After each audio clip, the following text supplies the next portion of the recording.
Di balik hijaunya hutan Sumatera dan megahnya gunung-gunung yang sunyi, pernah berdiri kerajaan-kerajaan besar.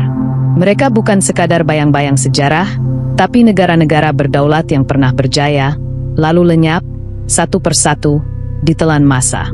Hari ini, kita menyusuri jejak hilangnya negara-negara kerajaan di Sumatera. Sebuah kisah tragis, berdarah, dan penuh pengkhianatan.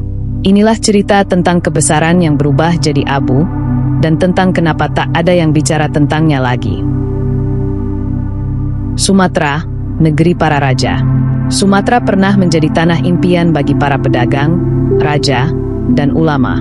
Disinilah berdiri kerajaan Sriwijaya yang menguasai laut, Aceh Darussalam yang menggentarkan Portugis, hingga Minangkabau yang menjaga tatanan adat dan marwah.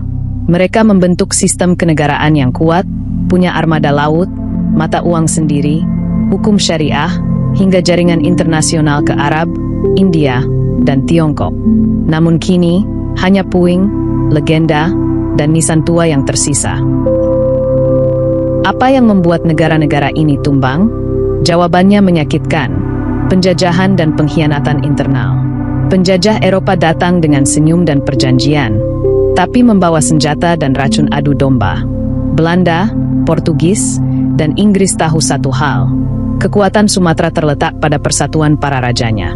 Maka, mereka memecah. Raja melawan raja. Ulama dibungkam. Sultan yang menolak tunduk, dibunuh atau dibuang ke pengasingan. Satu persatu kerajaan jatuh. Dari Palembang hingga Aceh. Dan saat semuanya tumbang, Belanda menancapkan benderanya. Ketika Republik Indonesia merdeka, harapan baru muncul. Negara-negara kerajaan di Sumatera menyambut dengan semangat, ikut serta dengan harapan akan diakui jati diri dan otonominya. Namun, apa yang terjadi? Kerajaan-kerajaan itu dipaksa melepaskan kedaulatannya. Identitas mereka dihapus pelan-pelan. Gelar sultan hanya jadi hiasan budaya. Wilayah kerajaan dibagi-bagi dalam sistem administrasi modern yang tak lagi menghormati sejarah. Bahkan Aceh yang dulu menjadi pusat Islam dan kekuatan laut, dijadikan sekadar provinsi. Perlawanan muncul, tapi diberangus dengan kekerasan. Ribuan nyawa hilang, desa dibakar, sejarah dikubur. Akibatnya hari ini, lupa asal-usul, hilangnya arah. Dan kini, apa yang kita warisi? Anak muda di Sumatera banyak yang tak tahu siapa raja-raja mereka. Tak kenal siapa Tengku Umar, Tuanku Imam Bonjol, atau Sultan Iskandar Muda. Mereka mengenal tokoh dari luar daerah, tapi tidak pahlawan dari tanah sendiri. Kita kehilangan arah. Kita menjadi tamu di rumah kita sendiri. Bangsa yang dulu berdiri gagah sebagai negara, kini hanya disebut daerah. Kita tidak hanya kalah di medan perang, tapi juga di medan narasi. Yang lebih menyakitkan, banyak dari kita yang bangga menjadi korban. Kita dicekoki narasi bahwa menjadi bagian dari sesuatu yang besar lebih penting daripada menjaga jati diri. Tapi siapa yang sebenarnya besar? Siapa yang kaya dari hasil bumi Sumatera? Siapa yang mengatur nasib rakyat dari gedung-gedung tinggi di Jakarta? Sedang di desa-desa Sumatera anak-anak masih belajar tanpa listrik? Mereka yang menulis sejarah, memastikan bahwa nama-nama besar dari Sumatera dihapus dari buku-buku. Dan yang tersisa hanyalah potongan legenda tanpa konteks.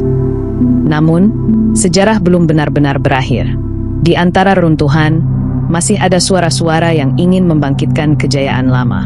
Masih ada yang percaya bahwa Sumatera bukan hanya tanah subur dan kaya tambang, tapi tanah yang pernah punya negara, punya harga diri. Bangkit bukan berarti memisah, tapi menghidupkan kembali jati diri. Mengingatkan bahwa kita bukan hanya rakyat, kita adalah pewaris tahta yang dirampas. Negara-negara kerajaan Sumatera memang hilang ditelan masa. Tapi apakah itu akhir cerita? Atau, justru ini adalah awal dari sebuah kebangkitan panjang? Bangsa yang besar bukan yang melupakan masa lalunya, tapi yang belajar dari sejarah berdarah itu untuk menulis masa depan yang lebih bermartabat. Ingatlah, sebelum kita menjadi Indonesia, kita adalah negara-negara berdaulat. Jangan biarkan sejarah kita dikubur hidup-hidup.